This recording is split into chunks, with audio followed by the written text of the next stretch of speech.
Bienvenue à tous. Cette nouvelle session d'information est exclusivement consacrée aux différents dossiers et scandales enregistrés sous le régime de la rupture. La rédaction de votre chaîne Guéri TV Monde en a consacré tout un dossier à suivre dans un instant. Les faits qui ont retenu les attentions de quelques citoyens et les moments forts de quelques affaires sous le régime de Patrice Talon, juste après cette pause.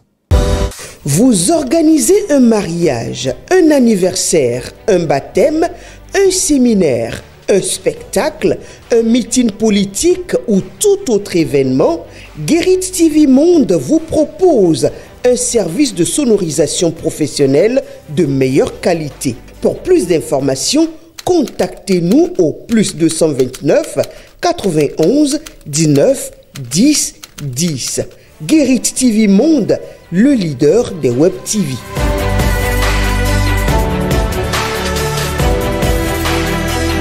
Merci de préférer Guéri TV pour vous informer. L'urgence, mesdames et messieurs, est aux réformes politiques et selon Patrice Talon, mais surtout à la restauration de la crédibilité de notre pays. De simples propos, 8 ans après, s'interroge la rédaction de Guéri TV Monde et aussi s'est penchée sur le sujet. Je vous invite à suivre ce commentaire qui vous replonge dans quelques archives.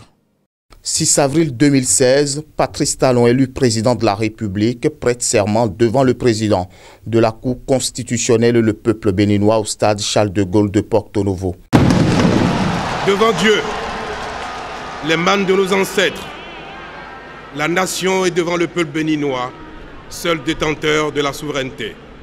Nous, Patrice Athanase Guillaume Talon, président de la République élu conformément aux lois de la République, jurons solennellement de respecter et de défendre la Constitution que le peuple béninois s'est librement donnée, de remplir loyalement les hautes fonctions que la nation nous a confiées, de ne nous laisser guider que par l'intérêt général et le respect des droits de la personne humaine, de consacrer toutes nos forces à la recherche et la promotion du bien commun, de la paix et de l'unité nationale, de préserver l'intégrité du territoire national, de nous conduire partout en fidèles et loyaux serviteurs du peuple. En cas de parjure, que nous subissions les rigueurs de la loi. Monsieur le Président de la République, au nom de la Cour, je prends acte de votre serment et vous renvoie à l'exercice de vos fonctions. Soutenu par une coalition de 24 candidats du premier tour, Patrice Talon a remporté le second tour de la présidentielle avec 65,37% des voix contre 34,63% pour le premier ministre sortant et candidat du pouvoir, le banquier d'affaires franco-béninois Lionel Zinsou. Une nouvelle ère s'ouvre pour le Bénin, peut-on tenter de dire. Très vite, une affaire de cocaïne de 18 kg secoue le pays quelques mois plus tard, après l'investiture du président Patrice Talon. La gendarmerie avait déclaré à la presse avoir retrouvé dans un conteneur appartenant à Sébastien Germé Adjavo environ 18 kg de cocaïne pure, d'une valeur estimée à environ 9 milliards de francs CFA. Nous avons rapidement identifié le conteneur et procédé à son isolement. C'est ainsi que nous avons procédé à l'ouverture et à la fouille du dit conteneur. Nous avons retrouvé environ 18 kg de cocaïne pure d'une valeur estimée à environ 9 milliards de francs CFA. Qu'il vous souvienne, en 2016, Sébastien Germé Adjavo a dévoilé sa position. L'homme d'affaires a soutenu Patrice Talon dans son duel avec le Premier ministre, sortant Lionel Zinsou au second tour de la présidentielle. L'affaire remonte au 28 octobre 2016. L'intéressé crie immédiatement à la machination politique. Nous recevons des centaines, des milliers de conteneurs. Comment est-ce qu'ils ont su que dans un seul conteneur, il y avait de la drogue. Le 18 octobre 2018, la Criette le condamne à 20 ans de prison pour trafic de cocaïne après plusieurs rebondissements. L'homme vit aujourd'hui en exil à Paris. L'autre affaire qui a suscité émoi, consternation est l'affaire dite Atao Mohamed Renouho. Le député Renouho, accusé de trafic et de vente de faux médicaments, avait d'abord fui le Bénin fin 2017 avant de se livrer à la justice vers la fin du mois d'avril. Alors que le juge des libertés de la détention a refusé d'exécuter un mandat d'arrêt décerné contre le député, un mandat de dépôt sera délivré pour fraude fiscale, un délit qualifié de flagrant dans la même affaire. Atao Renouho, admis à l'hôpital pour des soins, sera à la prison civile de Cotonou. Dans la foulée, un autre mandat sera décerné par la même justice contre Atao pour incitation à la rébellion, une nouvelle infraction qui vient corser les accusations. La première, c'est l'exception d'incompétence, c'est-à-dire on a dit que, étant donné que le dossier est déjà entre les mains du juge d'instruction, lui, juge des flagrants délits, il ne peut plus juger l'honorable, parce que c'est les mêmes faits. Tout ça tourne toujours autour des médicaments, même si aujourd'hui les avocats du gouvernement, les avocats de la partie civile disent que non, que c'est une autre infraction, c'est l'infraction douanière. Mais une infraction douanière, c'est lié aux médicaments. Ce n'est pas lié à l'importation de cailloux ou bien de granit, de choses de la Norvège. Les affaires se succèdent mais ne se ressemblent pas. 2019, la maison de l'ancien chef de l'État Boni Yayi, qui avait appelé au boycott des législatives du 28 avril et lancé un ultimatum à Patrice Talon, était encerclée par les forces de l'ordre. L'opposition n'a pas pu participer au scrutin officiellement pour des raisons administratives. Seuls 2 partis de la mouvance ont pris part aux élections. Les leaders de l'opposition avaient appelé au boycott du scrutin, largement suivi dans le pays. L'autre nouvelle affaire titanesque qui fait le chou gras de l'actualité béninoise est relative à l'arrestation d'Olivier Bokor, ami intime et considéré comme homme à tout fait de Patrice Talon. À côté, c'est confirmé également la mise aux arrêts de l'ancien patron des sports, Osvaldo Meki. D'après un point de presse animé par le procureur spécial de la Cour de répression des infractions économiques et du terrorisme, ce mercredi 25 septembre 2024 à Cotonou, il ressort clairement que les 2 mises en cause, à savoir Olivier Bokor et Osvaldo Meki, ont entrepris des démarches auprès du commandant de la garde républicaine, le colonel Dieudonné Tevouedjere, ceci afin de perpétuer un coup de force militaire, renversant ainsi le pouvoir de Patrice Talon, et ce pour un budget de 1,5 milliard de francs CFA. Une série de dossiers qui secouent la rupture. Pour certains analystes, ces différents dossiers interviennent dans un climat politique tendu alors que Patrice Talon arrivera en 2026 au terme de son second mandat. Le retour aux fondamentaux de la démocratie et de la liberté, du respect de notre constitution, c'est ça la base. Donc, pour que cela qu'il y ait dégel, il faut ces conditions préalables non négociables. Avant maintenant qu'on ne parle de prise de la main tendue, n'est-ce pas, pour que tous les Béninois dans une assise nationale puissent s'asseoir, se regarder et se parler. 13 novembre 2024, un autre dossier fait le tour des réseaux sociaux et de la presse. Il s'agit de l'arrestation de l'ancien directeur de la police. Le général Louis-Philippe Rondeyon a été mis sous mandat de dépôt après sa journée d'audition dans les locaux de la Criette. Il est interpellé pour incitation à la rébellion et harcèlement par voie électronique, ont précisé des sources judiciaires. La date de son procès a été fixée au 16 décembre 2024. Une question, Patrice Talon fait-il face à la réalité du pouvoir? Ce qui est évident, il se dégage un constat. Le cercle restreint d'amis de Patrice Talon semble se rétrécir davantage. Des personnalités présentées comme étant très proches du chef de l'État descendent du navire, même si les départs du gouvernement ne peuvent être assimilés à une rupture des liens d'amitié ou encore de collaboration. Qu'en est-il justement de la lutte contre la corruption? Je vous invite à suivre cet élément que nous propose Latifat Kouenou. Le régime de la rupture a vu naître et poursuivre plusieurs scandales de détournement de deniers publics ou de corruption. Si d'autres ont pu être classés, certains sont toujours pendants devant la justice à moins d'1 an et demi de la fin du régime du président Patrice Talon.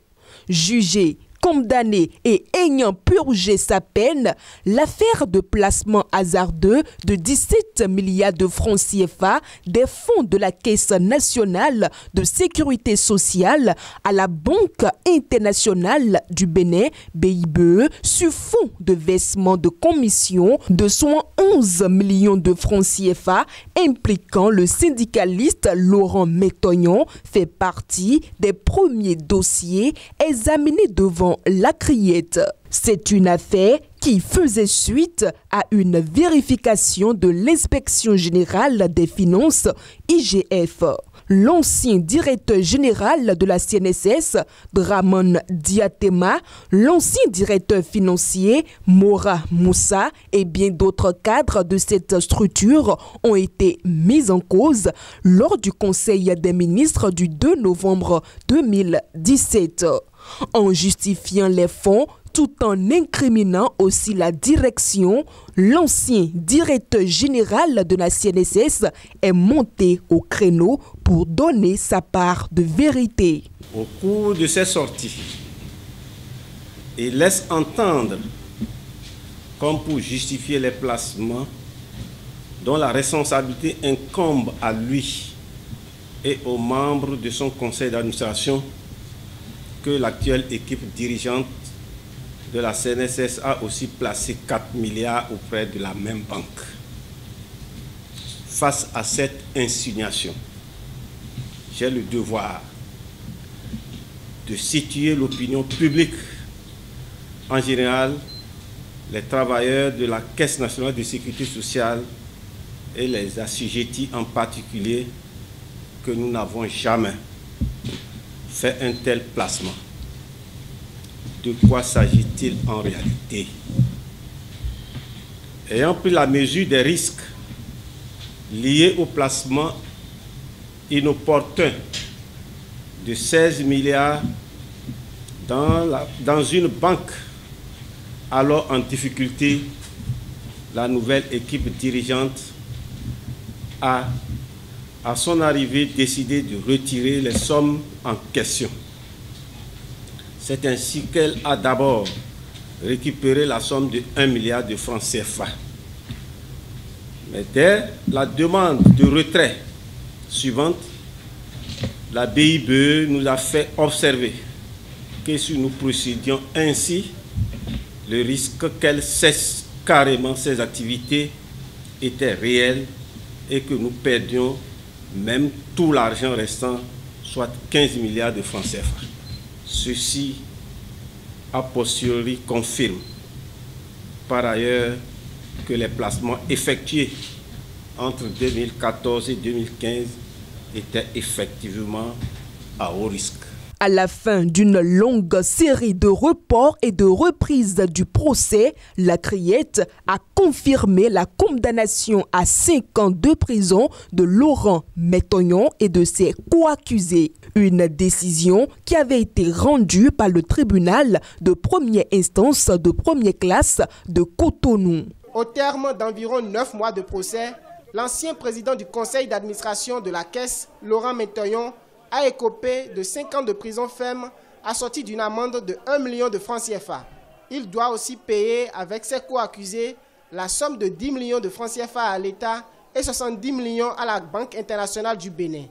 Les avocats de la défense avaient relevé appel de ce jugement. Détournement de 13,6 milliards de francs CFA à l'Agence nationale des transports terrestres, ANAT. Encore un dossier mis à nu grâce au mot d'ordre du président de la République au cours d'une rencontre hebdomadaire. Un audit commandité par le gouvernement béninois a révélé un manque à gagner de 13,6 milliards pour l'État sur la période de 2016 à 2020. Défaillances relevées portent aussi bien sur l'organisation générale de l'agence, caractérisée par un cadre réglementaire inadéquat, l'insuffisance du personnel technique, la pléthore d'agents d'exécution, la prépondérance des traitements manuels de données, ainsi que le défaut de protection de celles-ci ou de l'intégrité du système informatique. Un tel contexte a favorisé, au cours de la période sous revue, des manques à gagner estimés à 13,6 milliards de francs CFA, dont 1,3 milliard de francs CFA concernant des décaissements relatifs à des marchés irrégulièrement passés, 191 millions de francs CFA s'agissant de paiements pour des actes anormaux de gestion et 12,1 milliards de francs CFA au titre de présomption de fraude dans le cadre de la gestion des opérations d'immatriculation. Les dites présomptions sont notamment relatives à des cas de véhicules non dédouanés qui ont été immatriculés, soit 2646 véhicules au total, représentant un préjudice financier d'environ 7,9 milliards de francs CFA, ainsi que des dossiers d'immatriculation dont les quittances de paiement n'ont pu être fournies. Y figurent aussi des cas d'usage non élucidés d'intrants d'immatriculation acquis par l'agence au cours de la même période.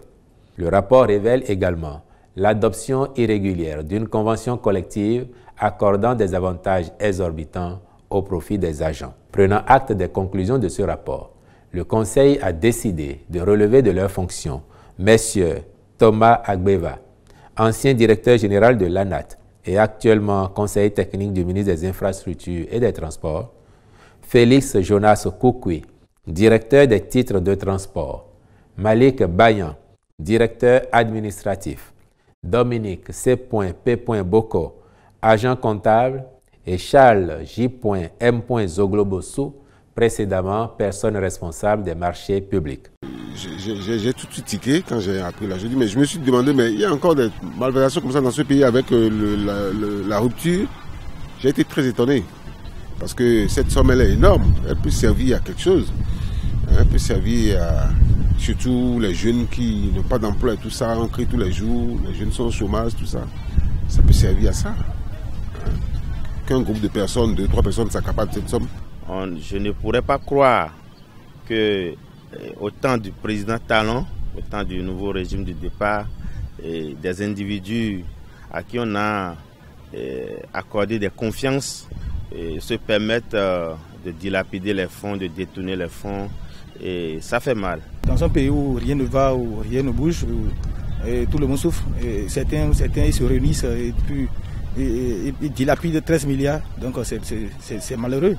Le principal accusé, Thomas Agbeva, ancien directeur de l'Agence nationale des transports terrestres, est décédé après avoir été mis en détention le 14 juillet 2021. Dans ces réquisitions, le ministère public avait requis, outre les peines d'emprisonnement, des condamnations à des peines pécuniaires. Le ministère public, suivant les demandes de l'agent judiciaire du Trésor, avait demandé au juge de prononcer une peine de 7 938 millions de francs CFA à payer solidairement par les prévenus. Mais le juge, dans son délibéré, n'a pas suivi ces réquisitions du ministère public. Tous les fonds publics auraient probablement été dilapidés au Bénin à l'insu de tous et même du gouvernement sans aucun contrôle. Ce n'est que par un audit que les commissaires aux comptes, recrutés pour auditer les comptes de la Société béninoise d'énergie électrique, SB2E, exercice clos au 31 décembre 2017, ont relevé des irrégularités. Sur des capitaux propres de l'ordre de plus de 21 milliards de francs CFA, les auditeurs ont constaté une perte de plus de 4 milliards de francs CFA. Où sont passés les fonds? À quoi ont-ils servi? Impossible d'y répondre sans risque de se tromper. En plus de cette malversation financière, des défaillances ont été notées dans le système d'information, la non-exhaustivité du chiffre d'affaires et des inventaires des immobilisations, des suspens bancaires non dénoués et des comptes de débiteurs non justifiés ont été constatés. Mais ceci est loin d'être la fin. La plus grande affaire rocambolesque de détournement de deniers publics a été enregistrée dans la maison du contribuable, la Direction générale des impôts, en 2019. Au total, 13 milliards de nos francs CFA ont été dérobés dans le caveau de la DGI par le régisseur Carlos Adouanon. Le vendredi 20 septembre 2019, alors que le cadre du ministère de l'Économie et des Finances a déclaré une mission à Ouidah, il disparaît dans la nature. Une perquisition à son domicile et à son bureau lance l'affaire. Selon nos sources, Carlos Adouanon détient les fonds issus des contentieux du service des impôts. Un pactole dont l'État se sert rarement. Les enquêteurs se lancent aux trousses du jeune homme. Carlos Adouanon est un cadre discret et très noctambule. Il a ses habitudes dans un bar-restaurant situé à Bartito, où il passe tous ses week-ends avec un groupe d'amis de l'ENEAM. Diplômé de l'École nationale d'économie appliquée, il a commencé sa carrière au campus d'Abomey-Calavi. Ses collègues décrivent un jeune homme sans histoire, très calme et sociable. Au ministère des Finances, il a su gagner la confiance de ses supérieurs. En septembre 2019, les enquêteurs vont écouter plusieurs responsables de la Direction générale des impôts, y compris le directeur. La presse s'empare du dossier et des révélations sont faites. Carlos Adouanon était sollicité par ses supérieurs pour des décaissements de fonds sur le compte. La nature des dépenses n'a pas été révélée. La presse soupçonne des activités non transcrites et secrètes. Carlos, en décaissant, se serait servi un peu trop. Après son arrestation en septembre 2020 à Dakar et son transfert au Bénin, aucune suite n'est donnée à ce grand dossier. L'administration des impôts, une administration quand même, disons, aussi importante, qui gère la manne financière de toute une nation, l'on ait pu délivrer des chèques à blanc des gens, que l'on ait pu quand même, disons, détourner 4 milliards sans que personne ne soit véritablement quand même, disons, alerté par rapport à ce détournement très bien organisé. Et que tout ça se passe sous la rupture. On et dirait que les gens se trompent d'époque, là. Et c'est très très grave parce que au moins actuellement nous sommes au 21e siècle et l'on ne peut pas imaginer dans une administration, et c'est là aussi peut-être c'est que l'erreur, nous devons aller beaucoup plus au-delà pour que notre administration devienne davantage une administration intelligente, numérisée. Justement, ça s'est passé sous le régime de la rupture, il ne faut pas l'oublier. Il faut le mentionner clairement. Et c'est parce que justement cela s'est passé sous le régime de la rupture. Alors, les gens se trompent d'époque, voulez-vous dire? Non, pas. Je sais pas si les gens se trompent d'époque, mais toujours est-il que c'est sous la rupture. Aujourd'hui, la bonne nouvelle que nous avons, on a pu mettre la main sur le présumé auteur de ce crime. De cette affaire. Voilà, oui. De cette affaire-là.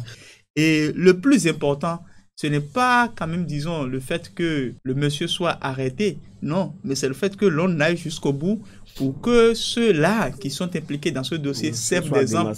Mieux, soyons véritablement heureux que ça soit quand même, disons, sous ce régime, qu'un dossier comme ça soit révélé au grand jour, puisque dans d'autres conditions et sous d'autres régime, il y a des scandales de ce genre, mais qui sont cachés. Que dire alors du scandale de la construction du nouveau siège de l'Assemblée nationale à l'entrée de la ville capitale, actuellement en pleine démolition? Honnêtement, c'est désolant. Ça nous chagrine de voir des bâtiments construits et démolis de cette façon. C'est l'argent du contribuable qui est vilipendé de cette façon. Que les autorités réfléchissent par rapport à cette situation. C'est dégoûtant. C'est l'argent du peuple qui s'écoule ainsi.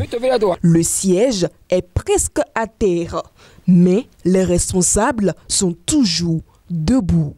Et nombreux sont-ils en liberté ou en cavale? Car la liste des dossiers de corruption surmentionnés est exhaustive. Vous l'aviez sans doute compris, la lutte contre la corruption figure parmi les principaux objectifs que se fixent les gouvernements successifs au Bénin, malgré les nombreuses initiatives prises.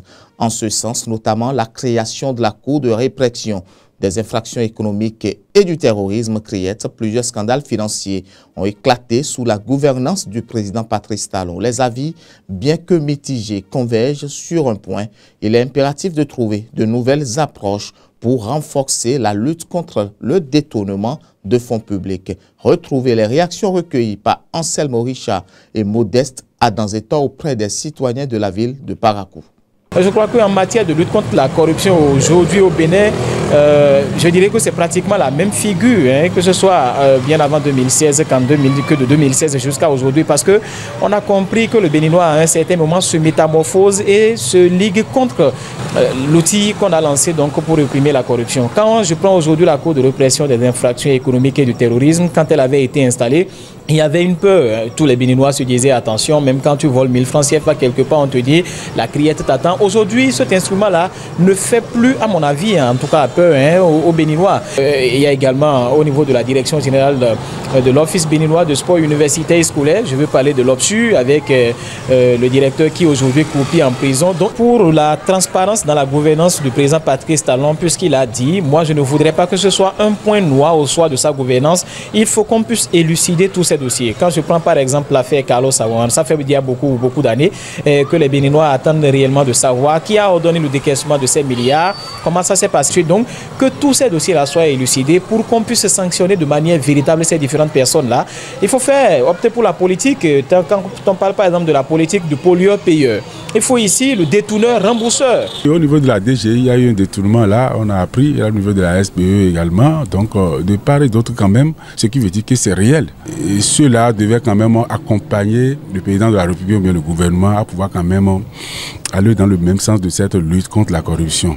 Parce que tout président vient, c'est pour lutter contre la corruption, mais on a compris que ça n'a jamais eu de solution fiable. Est-ce que la criette aussi était réellement la solution, mais ça joue son rôle. Il revient au gouvernant de voir si réellement la criette est réellement la solution à cette lutte. Je crois qu'il faille vraiment une sensibilisation dans la classe des cadres de notre pays. À côté de ça, il ne suffit pas seulement peut-être d'arrêter les gens. Et moi j'ai voulu que si on met ces personnes aux arrêts, il va falloir que le jour de leur jugement, que les citoyens soient en connaissance de comment les sous ont été détournés, comment cette personne a détourné l'argent. Et si cette personne, on dit une faute à avouer, à moitié pardonnée, si les personnes avouent, qu'on leur donne au moins la chance de rembourser et de les mettre en observation, que d'aller mettre ces cadres-là peut-être quelque part. Vous voyez, il semble qu'il y a des compétences qui sont en train d'être mises en cachette. Beaucoup de scandales m'ont marqué au temps de la rupture, malgré l'effort que ce pouvoir en place est en train de faire. Ce pouvoir vraiment influent qui a pris à bras le corps la punition de détournement de deniers publics. Et malgré tout ça, le Béninois reste ce qu'il est. Et je crois qu'il faut continuer dans la rigueur et sans pardon pour que vraiment cette action doit être pérennisée pour que ce détournement puisse cesser. Il y en a dans le secteur de l'ORTB, dans le sport, au niveau de l'OBSU, oui bien sûr, et au niveau de l'ANAT. Il y en a eu plusieurs d'autres que nous ne connaissons pas, malgré l'installation de la criette qui, au niveau de la justice, joue son rôle comme cela se doit, parce que là, c'est sans pitié. Et malgré ça, le Béninois est tellement courageux dans le détournement et que la criette continue son travail dans ce sens-là, sans pitié, au lieu de 15 ans, qu'on repousse aussi les choses à 30 ans. À Cotonou, tout comme Porto Novo, nous nous sommes rapprochés aussi de quelques citoyens. Les quelques-uns rencontrés nous parlent des dossiers ou affaires qui ont retenu leur attention. Je constate qu'il y a un système de développement qui est mis en place de façon rigoureuse, sérieuse, qui est en train d'être appliqué et qui fait qu'aujourd'hui, on peut faire des comparaisons depuis près de 25 à 30 ans de ce qui se passe aujourd'hui.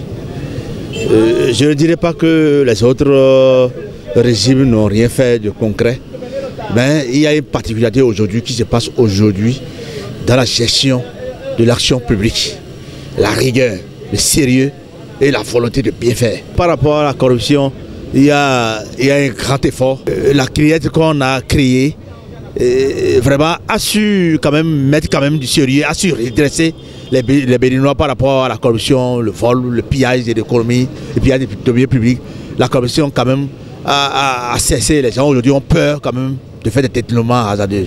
Il y a beaucoup d'affaires politiques. Si je prends les élections législatives de 2019 exclusives, où on a épargné, enlevé les partis de l'opposition, et le résultat, assemblée monocolore. La justice ne peut pas faire outre que ce qu'elle fait. La justice, il y a combien de juges pour combien de dossiers? Un juge a plus de 400, 500 dossiers sous les bras. Mais vous voulez quoi pour lui? La justice, à la vaille que vaille, se défend. C'est un régime pour voir qui a beaucoup dit avoir lutté contre la corruption. Mais en réalité, vous vous rappelez de cette affaire d'ambulance, par exemple, qui n'a jamais été clarifiée. On n'en sait presque rien aujourd'hui. Et un autre dossier qui m'interroge, va interroger plus d'un, c'est celui de l'usine aujourd'hui. Il paraît que c'est une grande catastrophe, et si bien que le pouvoir lui-même a dû arrêter les choses.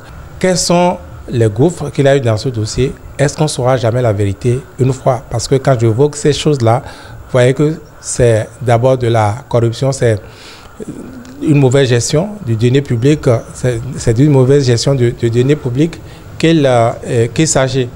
Bref, si vous me demandez mon appréciation de la lutte contre la corruption sous le régime de Patrice Talon, moi je pense qu'on a reculé. On a énormément reculé. Et aujourd'hui, c'est vrai que sur certains aspects, on a l'impression que la corruption a reculé, mais c'est l'arbre qui cache la forêt. Le rançonnement policier a disparu sur nos voies, ou du moins ça a diminué. Vous pouvez prendre aujourd'hui votre voiture de Porte-Nouveau, aller à Lomé sans presque vous arrêter à un contrôle routier. Donc, vous n'êtes pas en contact avec un policier qui pourrait vous demander de l'argent. Ça, c'est bon. Ça a disparu.